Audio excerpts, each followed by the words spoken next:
Hello and welcome to my channel. My name is Lynn and today I have a sublimation project. Here are the supplies that I will be using. Not shown is my heat press.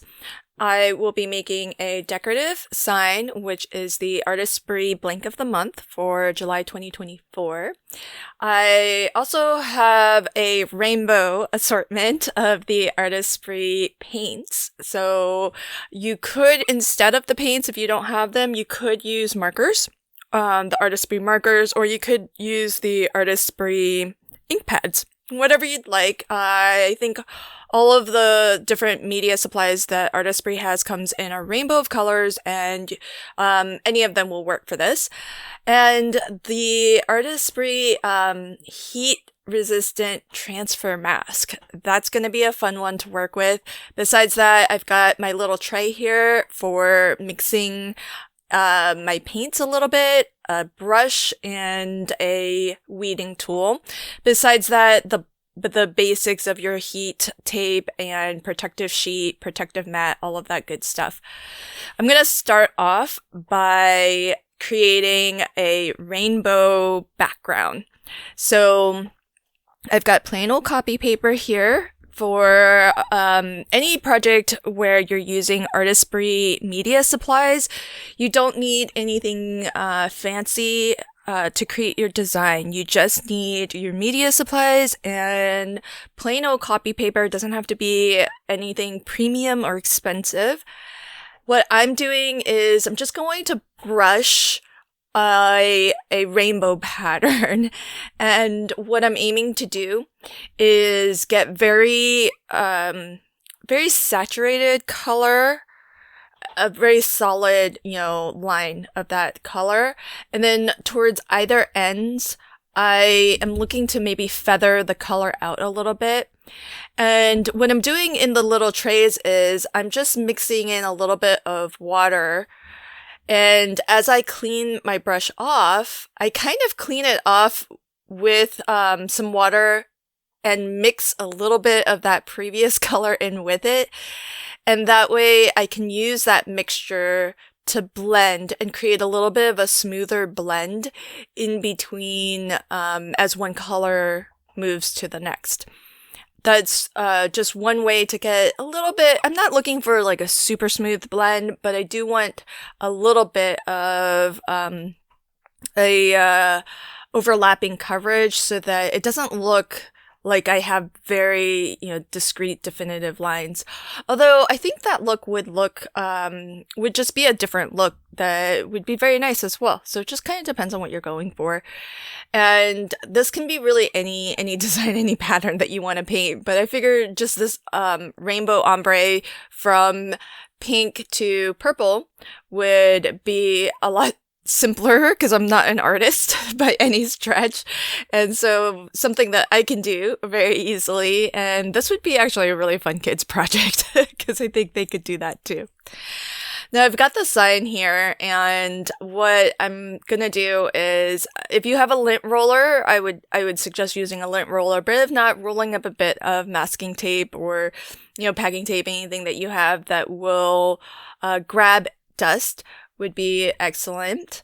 Now, what I've done in advance is I have the Artist Spree heat transfer mask, and I use my Cricut to design it's an SVG that I downloaded from Printable Cuttable Creatables, and I scaled it so that it fits on my sign here, and then I just cut it. Like, the setting is really easy. Just set it onto premium vinyl, nothing special, just premium vinyl.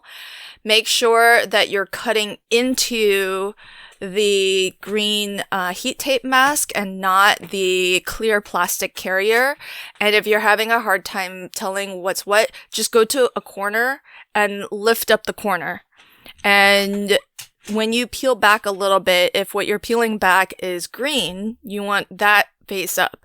If what you're peeling back is the clear plastic or acetate that's your transfer, then that should go face down on your mat.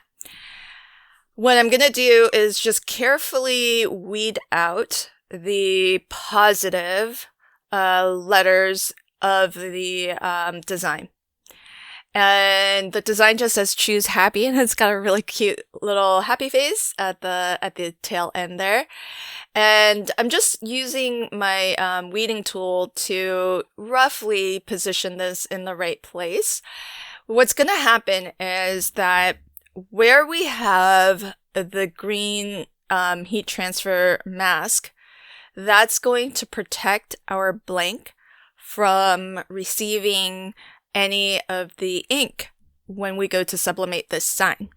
So basically, it's going to mask off this area and keep it nice and white. And the rest of the design is going to have our lovely rainbow. And I'm going to save, and the reason why I'm doing this carefully is I'm saving the rest of that mask. Don't throw that away, because you can actually get a little bit of a 2-for-1. You can use that mask and basically do the inverse.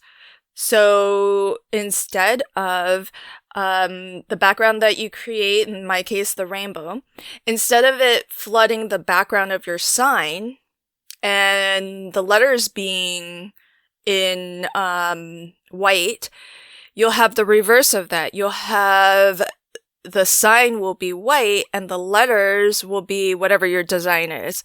Now, you can't reuse your design. Once you've sublimated your design, it's a one-use kind of deal. So you can't reuse that. So you would have to make a new one, but you can save the rest of your mask and use that on a separate project if you want. So I've set that aside, and I've got my design, my copy paper here, and I'm going to tape this down to my decorative sign. And I am just going to make sure to really tack it down in a couple of places along each edge. That way it really, really holds firm. I am going to set the recommended temperature and time for this blank. And here's the thing. I didn't really think about this ahead of time, but the sign is actually pretty large. I'm glad that it turned out this way, just so that I can show you what to do if this ever happens to you. But the sign is, I think, 10 inches wide. The heat press, the HTV Ront heat press that I have, it's 10 inches wide, and it has curved corners, as you can see. So what's more ideal is if your heat press can actually cover your entire design. Now, this wouldn't be a problem if I didn't have sublimation going all the way to the edge of that decorative sign. But as it is, the way that I have this design, the rainbow is going to be flooding the background, and it's just the letters in the center that get masked off. So I did a little bit of a peek test just a moment ago, and in this corner and a little bit along the edge, it hasn't sublimated completely. So what I did was just applied some more heat to it.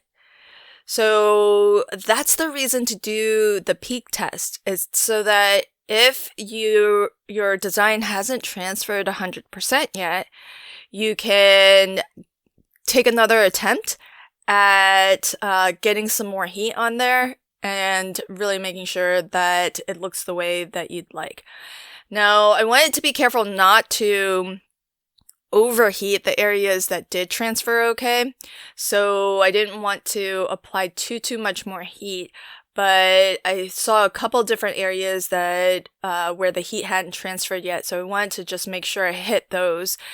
Now, I would definitely recommend, because I do have a larger heat press, I just didn't go to use it. Next time I do this decorative sign, I'm going to use my larger heat press so that I can get everything very consistent and in one pass. So if you look at this, look at how vibrant the color is. It's really, really fabulous, but it kind of looks a little bit of a hot mess because we still have our heat tape in the center there.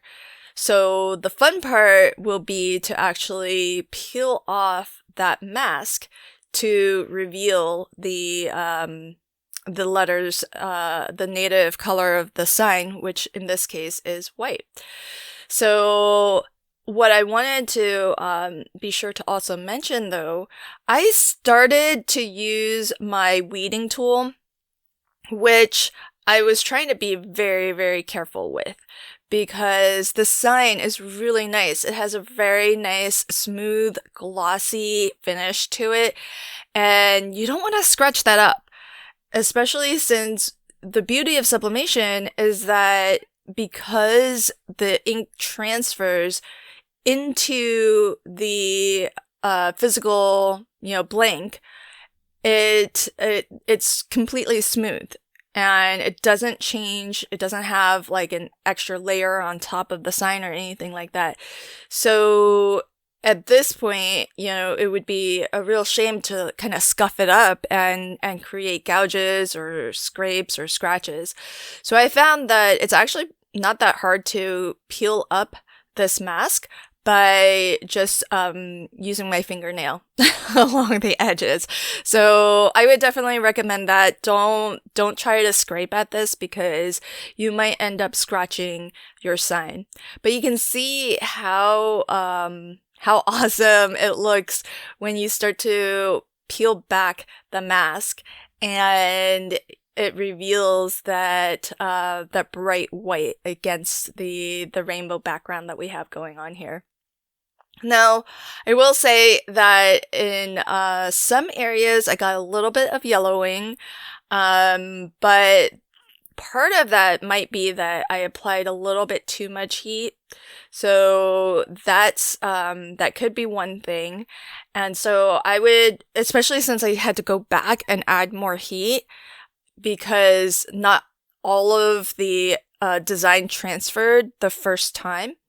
So I would just be careful of that. And in the future, I think a larger heat press would have been more ideal for this. One that actually covers the entire sign with the heat platens, because the HTV Ront, it sublimated everything beautifully. It transferred beautifully. It was just like a little too small for this design. However, that said, I mentioned that I saved the other portion of my mask, and if you recall, with the other portion of the mask, the design, the area that would actually sublimate through is just the words. It's just the design.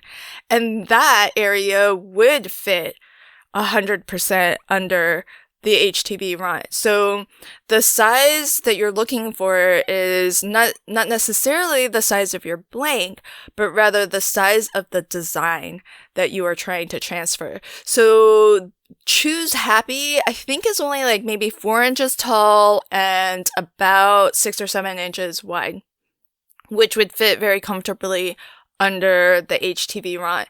So that's something to keep in mind, is it's not necessarily the size of your blank that you want to be 100% covered by your heat source, but rather the size of the design that you're looking to transfer.